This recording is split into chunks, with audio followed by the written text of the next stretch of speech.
രാജാ സാറിന്റെ പേര് പറഞ്ഞുകൊണ്ട് തന്നെ ചോദിക്കട്ടെ. ഇപ്പൊ രാജാ സാറിന്റെ ഒപ്പവും രാജാ സാർ എല്ലാവർക്കും പേടിയോടെ പറയുന്ന ഒരു പേരാണ്. ഞാൻ ഇന്റർവ്യൂവിലുള്ള എനിക്ക് തോന്നുന്നു ഒട്ടുമിക്ക സംഗീത സംവിധായകർക്കും കുറച്ച് പേടിയോട് പറയും. ഒപ്പം തന്നെ കീരവാണി സാർ ഭയങ്കര കൂളായിട്ടുള്ള. അപ്പൊ രണ്ടുപേരുടെയും കൂടെ ചേട്ടൻ ഒരുപാട് പാട്ടുകൾ പാടിയിട്ടുണ്ട്. എങ്ങനെയാണ് രണ്ടുപേരുടെയും കൂടെ ഒരു അനുഭവങ്ങൾ? രാജാ സാറ് സ്ട്രിക്റ്റ് ആണ്, അത് സംശയമില്ലാത്ത കാര്യമാണ്. കാരണം വെച്ച് കഴിഞ്ഞാൽ അദ്ദേഹം ആഗ്രഹിക്കുന്ന സാധനം കൃത്യമായിട്ട് കിട്ടണം. പിന്നെ നമ്മൾ അഡീഷണൽ ആയിട്ട് സംഗതി ഒന്നും ഇടാൻ പാടില്ല. അപ്പോൾ നമുക്ക് ഒരു ചെറിയ പേടി വരും രാജാ സാറിൻ്റെ അടുത്ത് പാടാൻ പോകുമ്പോൾ.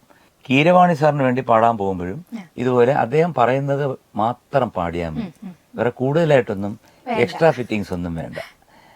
ഇത്രയേ ഉള്ളൂ. അദ്ദേഹം കുറച്ച് കൂളാണ്, രാജാ സാറ് കുറച്ച് സ്ട്രിക്റ്റ് ആണ്.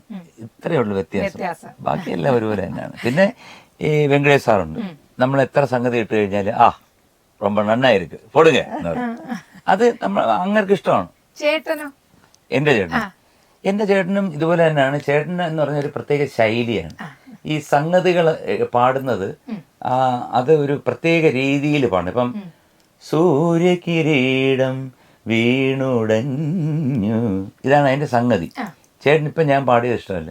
വീണുടഞ്ഞു അതിഷ്ടമല്ല. സൂര്യകിരീടം വീണുടഞ്ഞു ഇത് പാടാൻ പ്രയാസമാണ്.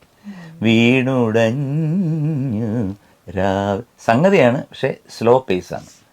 ആ സ്ലോ പേസിനുണ്ടാകുന്ന സുഖം സംഗതിക്ക് ഉണ്ടാവില്ല. എന്നാൽ ചില സ്ഥലത്ത് സംഗതി കൊടുക്കേണ്ടടുത്ത് സംഗതി തന്നെ കൊടുക്കണം. അപ്പൊ അങ്ങനെ കുറെ ഓരോ മ്യൂസിക് ഡയറക്ടേഴ്സും വ്യത്യസ്തരാണ്.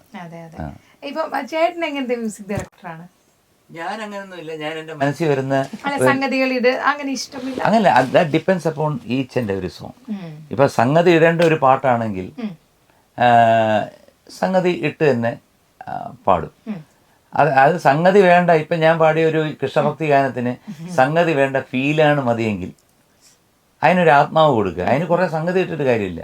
ഞാൻ ആദ്യം പാടിയ പാട്ടില്ലേ, കണ്ണനെ കാണാതെ നീക്കു വയ്യ, കണ്ണന്റെ നാമം പാടാതെ വയ്യ, അത് അങ്ങനെ പാടിയത്. ഇപ്പം ഞാൻ പാടുകയാണ്, കണ്ണനെ കാണാതെ നീക്കു വയ്യ, കണ്ണന്റെ നാമം പാടാതെ വയ്യ എന്നൊക്കെ പറഞ്ഞു കഴിഞ്ഞാൽ അതിൻ്റെ ആവശ്യമില്ല. അവിടെ ലാളിത്യമാണ് വേണ്ടത്. അതുകൊണ്ട് എനിക്കിഷ്ടമല്ല. ആ പാട്ടിന് ഏതാണോ യോജിക്കുന്നത് അതാണ് നമ്മൾ.